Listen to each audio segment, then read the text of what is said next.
Hi guys, in this video I'm going to walk through the implementation of this card hand setup. Sort of the cards are coming in, how I've defined the cards and how they are appearing sort of in this curved way along this hand. Now, full disclosure, this is not my original code. So I have got the idea for this and the original implementation from this tutorial over here. This is by a guy called the Code Otter, and he's done a 24-part series. I haven't actually finished it yet, of a Slay the Spire sort of inspired card game. Now, his particular tutorial is designed for a traditional kind of card battler where you've got kind of your hero versus your enemies, and that's not what I'm doing in my game. But I did like the way he did the curved hand, but I don't really like the architecture that he uses within his code, so I've kind of had to adapt it for what I want to do. So this is basically my implementation.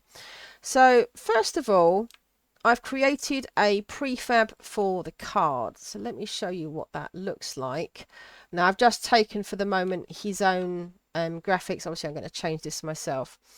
So the card class, the prefab, we've got a graphic here for the actual card base. And then there's a space for the image, which I've just left as a blank square for the moment. And then there are 3 TextMesh Pro objects. Now these are 3D TextMesh Pros. So where am I doing? Up in my hierarchy. It's not a UI one. So it's not one of these. It's not the UI TextMesh Pro. It is instead under 3D object TextMesh Pro there. And that allows you to just have a piece of text in the scene without having the UI stuff sort of linked into it. So you can still change the text, obviously, but it's not going to be responding to clicks and so forth. So the cost is just that little text in the corner there. The title is the bit in the middle across that banner, and then the description down here. Now for the cards, this doesn't actually need to be in the scene. It's a prefab, so I'll just delete that again. And then what I have done is in my card class, this has got a reference to all of those particular fields, and it has a reference to card data. So the card data class, this is a scriptable object, and this is where I can set up what the actual cards are in the game and what they're going to be doing. So for the moment, there's no effects or anything. It's literally just visuals. So if I come back over to here, I can now, I can go to, where is it? Right, sorry, in my data folder. So I've got a folder here called data.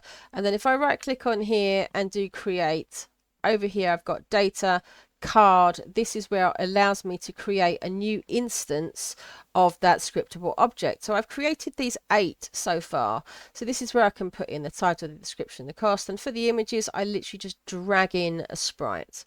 So the sprites I have got for the treats that I'm going to be using in this game, these are all sprite sheets. So these have just been brought in and sliced according to cell count, sort of 6x4. So that's how I've done those. And then I can simply drag in an individual sprite onto the card data when I put that in. So I've defined these 8 different types of cards.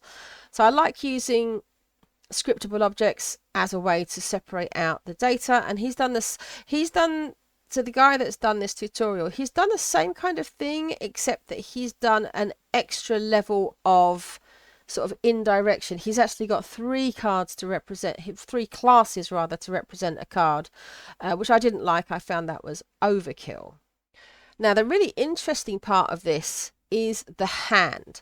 So this is done using 2 different Unity packages. So if I come over to my package manager, if I can find the window, there's the splines package.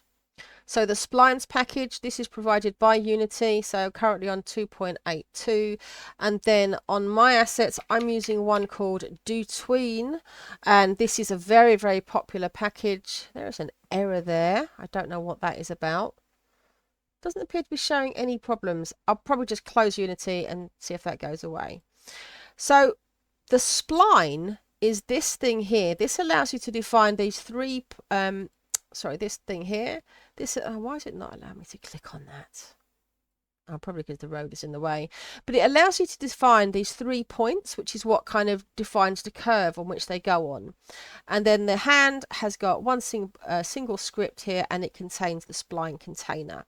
So this code, I have blatantly copied this from the tutorial. So what it is doing is you add in a card and then you update the card positions, and this is the math behind it, which kind of figures out how the cards are kind of like spaced out and fanned out across the curvature of the spline. And it's pretty clever stuff, really. And then the tweening library, what that's doing is it's giving you kind of an animation where it's kind of like bringing the card up onto the hand, and then it's making sure it's rotated, of course, across that hand. So it's pretty clever stuff. I really like this. I only made a couple of very minor changes, just having a slide duration there. He'd put some just some hard-coded numbers in his code.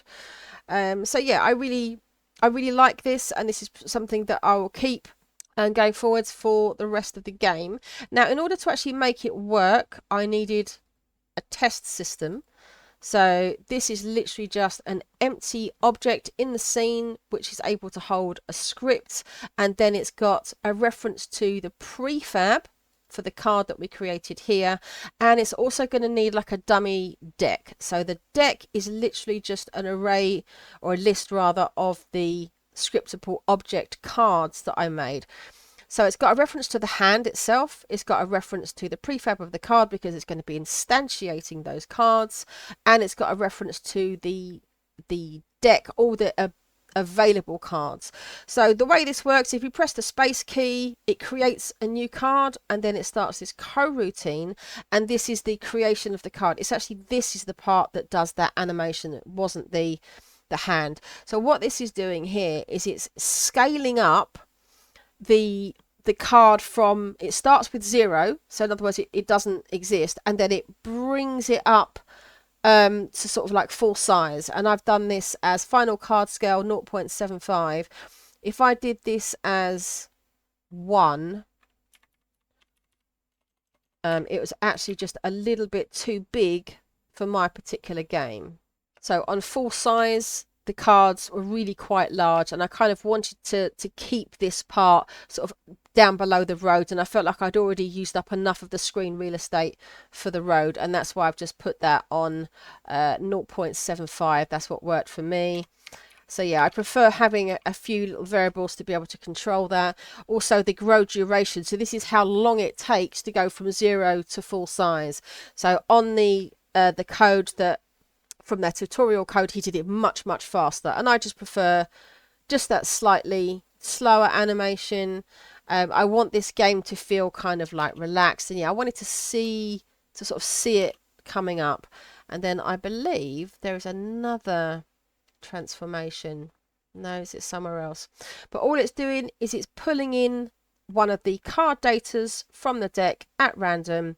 It uses that to set up the card. So back over on the card class, the setup function, all this is doing is it's reading in the stuff from the data, and then it's updating that on the screen. So this is the Text Mesh Pro objects and the sprite object. So it's setting that to the image here that we're setting over here on our, where are they, the scriptable objects.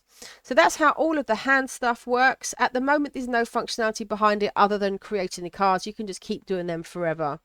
So the next thing I'm going to want to start implementing is doing something with the hand, being able to kind of like drag the cards around and play them in the game so far. So that'll be the next thing that I'm working on. That's all I've got for this one. Thanks very much for watching, guys.